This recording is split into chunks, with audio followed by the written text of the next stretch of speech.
Assalamu alaikum dear students. Ahmad Maqsood, your computer teacher. I hope you are all fine. Today our topic is ethical issues related to security. Now let's start our today's lecture.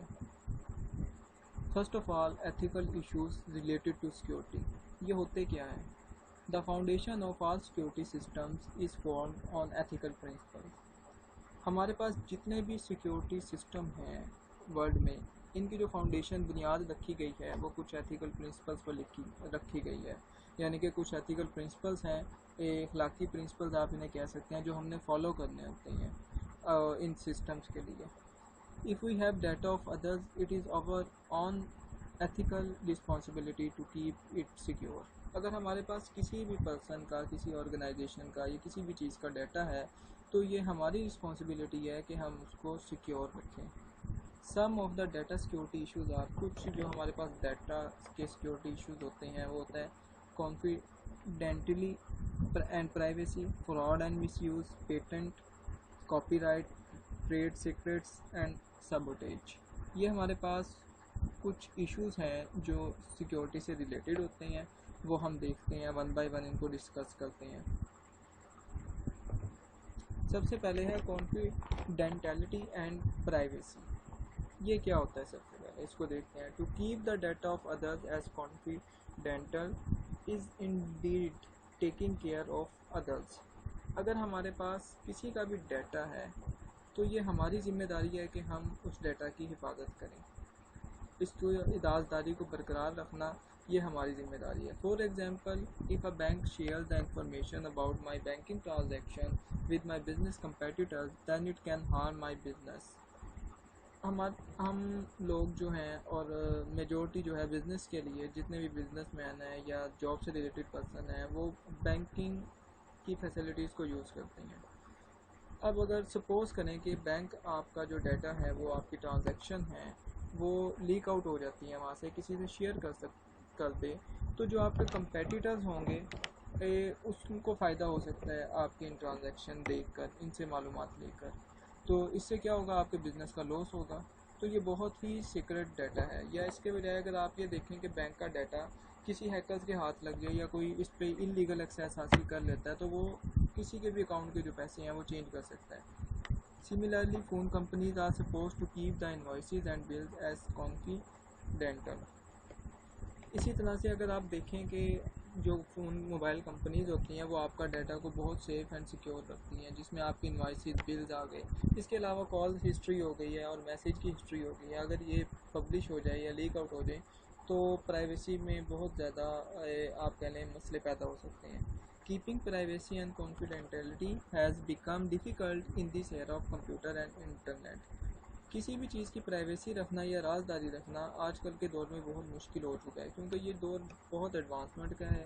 इसमें computer और internet जब आप इस्तेमाल करते हैं इसके through, तो समझे कि जब आप इंटरनेट से कनेक्ट होते हैं तो आप एक बहुत बड़े नेटवर्क का हिस्सा बन गए हैं, जहाँ पर सब लोग आपको भी एक्सेस कर सकते हैं। जिस तरह आप डिफरेंट चीज़ों को एक्सेस कर सकते हैं, इसी तरह दूसरे लोग भी आपको वॉच कर रहे होते हैं और वो भी आपको एक्सेस कर सकते हैं इलीगल तौर पर। पायरेसी क्या होता है? Piracy means illegal copies. It can be a book, software, movie, poetry, painting, house, architecture or any other work protected by copyright law. Piracy का मतलब होता है किसी भी चीज़ की इलीगल तौर पे कॉपी बनाना किसी की इजाज़त के बगैर। जो पर्सन उसको ऑन करता है, चाहे वो कोई बुक हो, सॉफ्टवेयर हो, मूवी हो, पेंटिंग हो, हाउस आर्किटेक्चर हो, पोइट्री हो, कुछ भी हो, अगर वो कॉपीराइट लॉ के अकॉर्डिंग है और आपने उसकी कॉपी बना ली उनकी बगैर इजाज़त के, तो ये जो जुर्म कहलाता है, इसको पायरेसी कहा जाता है। Software piracy is the illegal copyrighting, distribution और usages of software. Software piracy होती है इलीगल तौर पे आपने सॉफ्टवेयर को डिस्ट्रीब्यूट कर दिया और उसको इस्तेमाल किया ऑर्गेनाइजेशन की मर्ज़ी के बगैर, उनकी इजाज़त के बगैर। Some software companies sell software with a confidential text called the key of that software. कुछ जो कंपनीज होती हैं वो एक ख़ास किस्म की हर सॉफ्टवेयर को एसोसिएट करती हैं और इसको कहा जाता है सॉफ्टवेयर की key. This key is provided to only those people who buy that software. ये उन्हीं को प्रोवाइड की जाती है जो इसको बाय करते हैं, सबको प्रोवाइड नहीं की जाती। In this way illegal copies are stop to be installed. तो इसका फ़ायदा क्या होता है? इसका फ़ायदा ये होता है कि जब भी कोई पर्सन सॉफ्टवेयर को इंस्टॉल करना चाहता है तो ये उनसे वो की डिमांड करती है। अगर उसके पास की है तो इंस्टॉल कर सकता है, अगर नहीं है तो वो फिर इंस्टॉल नहीं कर सकता है। इससे हम काफ़ी हद तक अपने आप को सेव रख सकते हैं। Some people start searching for that key by using illegal means. This is called cracking the key. अब कुछ लोग होते हैं कि वो इसको इलीगल तौर पर एक्सेस कर लेते हैं, इसको कहा जाता है cracking the key.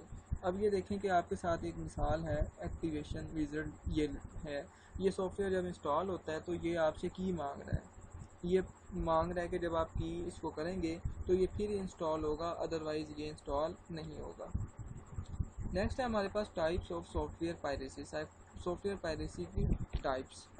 Client server over use, ये क्या होता है? Installing more copies of the software then you have license for, यानी कि आपके पास लाइसेंस एक का है और आपने उसकी मल्टीपल कॉपीज़ जो हैं वो ज़रूरत से ज़्यादा इंस्टॉल कर ली, इसको कहा जाता है client server over use. Hard disk loading में क्या होता है? Installing and selling unauthorized copies of software on a new computer. आप एक इंस्टॉल करते हैं अनऑथराइज्ड कॉपीज़ को सॉफ्टवेयर की किसी भी न्यू कंप्यूटर पे, इसको कहा जाता है hard disk loading. Counterfeiting, duplicating and selling software having copyright, एक ऐसा सॉफ्टवेयर जो कॉपीराइट लॉ के अकॉर्डिंगली होता है, जिसको आप उनकी इजाज़त के बगैर सेल नहीं कर सकते या डुप्लीकेट नहीं कर सकते, आप उसको कर लेते हैं, ये काउंटरफिटिंग कहलाता है। ऑनलाइन पायरेसी क्या होता है? Typically involve downloading illegal software, इस तरह के सॉफ्टवेयर को डाउनलोड करना जिसकी आपको परमिशन नहीं होती। ये टाइप्स हैं कुछ सॉफ्टवेयर पायरेसी से रिलेटेड। नेक्स्ट है fraud and misuse. Using computers over the internet some unauthorized activities can take place. बाज़ लोग होते हैं जो कंप्यूटर को इस्तेमाल करते हुए, इंटरनेट को इस्तेमाल करते हुए कुछ ऐसी एक्टिविटीज़ को परफॉर्म करते हैं जो कि नहीं करनी चाहिए, जो उनको अलाउ नहीं होती। Some of this include theft of money by electronic means, theft of services and theft of valuable data. इसमें क्या क्या चीज़ें शामिल हैं? इसमें पैसे का चुराना है, इसमें है कोई सर्विसेज जो इलीगल तौर पर वो यूज़ करते हैं, और कुछ इसमें है कि जो डाटा जो ख़ास किस्म का होता है जिसमें सबको एक्सेस नहीं दी जाती, वो उस डाटा तक एक्सेस हासिल कर लेते हैं। Some time we receive an email asking us to click on a link to change our password. बाद औक़ात हमें क्या होता है कि अगर ईमेल मिलती है और वो कहते हैं कि अगर आपने पासवर्ड चेंज करना है तो आप इस पर क्लिक करें। तो उसमें होता क्या है कि जैसे ही when we click on the link a web page open asking us to give us user name and password, जैसे ही हम उस पर क्लिक करते हैं एक वेब पेज आता है जो हमसे डिमांड कर रहा होता है कि आप यूज़र नेम और पासवर्ड एंटर करें। आप जैसे ही यूज़र नेम और पासवर्ड उसमें एंटर करते हैं तो आपकी जितनी भी इंफॉर्मेशन होती है वो सब की सब क्या हो जाती है, वो चोरी कर ली जाती है। और जो इसको चोरी करता है वो एक ऐसा यूज़र होता है जिसको आप नहीं जानते, और वो आपका तमाम डाटा जो होता है वो चुरा लेता है। फिशिंग क्या होता है? Some time some malicious user disguises himself as our friend and try to get some confidential information. This is called phishing. इसमें होता यह है कि कोई एक ऐसा पर्सन जो आप नहीं जिसको जानते, वो अपने आप को शो करता है वो आपका फ्रेंड है या आपका कोई क्लोज रिलेटिव या कुछ इस तरह करके आपकी वो इन्फॉर्मेशन गेट कर लेता है, जो कि बहुत सीक्रेट होती है, इसको कहा जाता है फिशिंग। तो हमें इससे बचना चाहिए। कोई भी पर्सन अगर आपको इस तरह की एक्सेस करता है तो जब तक आप कंफर्म ना कर लें तो ना आप उससे अपना बैंक अकाउंट की पिन शेयर करें, ना ही कोई पासवर्ड वगैरह उससे शेयर करें। It was our today's lecture. I hope you have understand all these things, and if you have any question you can ask me without any hesitation.